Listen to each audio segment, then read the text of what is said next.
And Dr. Samuel, I'm coming to you in just a bit. But before that, we want to head over to Kakamega. Alan Ochanda, I hope you can hear me now. How are things in Kakamega?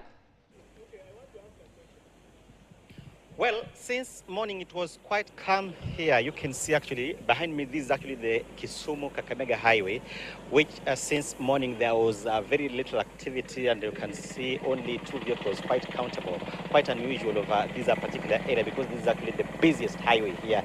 But because of that fear of the unknown, motorists and of course road users have actually kept off. You can see on my farthest left there, you can see the supermarkets actually partially closed.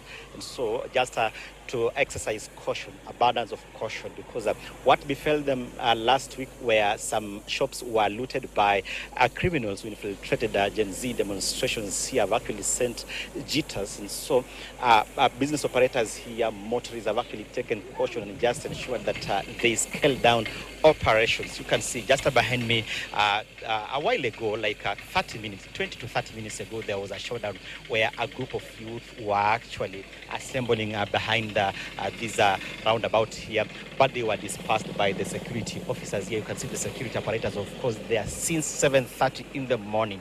They were pitching tent there. They have not moved even an inch, but we've seen sort of like 3 to 4 youth being arrested, and so for causing the mayhem. But also remember that a key installation like Muliro Gardens here in Kakamega is actually one of the most symbolic installations here, where normally demonstrators and of course other members of the public normally use that particular facility whenever assembling for any cause. And so today, to just exercise caution, that particular facility has been sealed off completely for all the entrances and the exits. Only those who want to pass through are actually allowed, but those who appear like they want to assemble there and have any sort of conversation are actually been blocked. Remember that we've been speaking to some of the youth who actually reside in this particular county. Remember that, of course, these are Saba commemorations, 35th anniversary, where the clarion call, the clamor for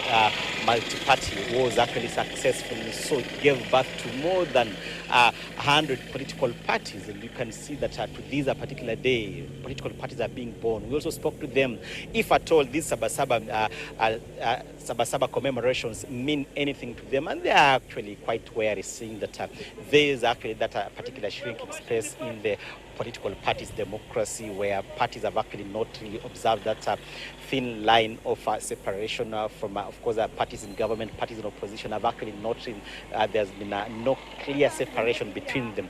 But we are still keeping vigil, because, of course, in the past we've seen it's normally quite calm from morning to about such an hour, but whenever it hits afternoon, we've actually been seeing police and the youth here really battling it out. And so we are still keeping vigil. Remember that this is a particular main highway. Of course, if my colleague could just pan, you can see those rails that have actually separating that particular highway into a dual road. Remember that last time, of course, last year, 25th of June, we saw the wanton destruction. They were actually looted and vandalized. They were just repaired early this year. And so out of caution, we've seen security operators really ensuring that those particular rails are not touched by members of the public. But remember that in the outskirts of Kakamega, we've also seen, we've actually been walking around, and just we've seen youth in there, in some groups, of course, groups of like 10 to 20 have actually been just billing in the outskirts of Kakamega town. But we are still here to just ensure that we bring our viewers to speed with the happenings as and when it happens here in Kakamega. But as of now, there's nothing really to maybe cause a security hit here in Kakamega. Business are going on as usual, but quite scaled down. You can see behind me, since when I began talking, of course, the vehicles that have actually passed behind me are quite countable. And so we are expecting that maybe the situation will go back to normalcy in the afternoon or in the evening, because we can see all the security apparatus really deployed to every vantage positions to ensure nothing causes a security hit here in Kakamega. Also key to notice that, of course, we are keeping an eye for Bungoma, Busia, and Vihiga. If anything comes up, of course, we have to inform our viewers real time. And so we are still camping here to just ensure that we catch every happening here.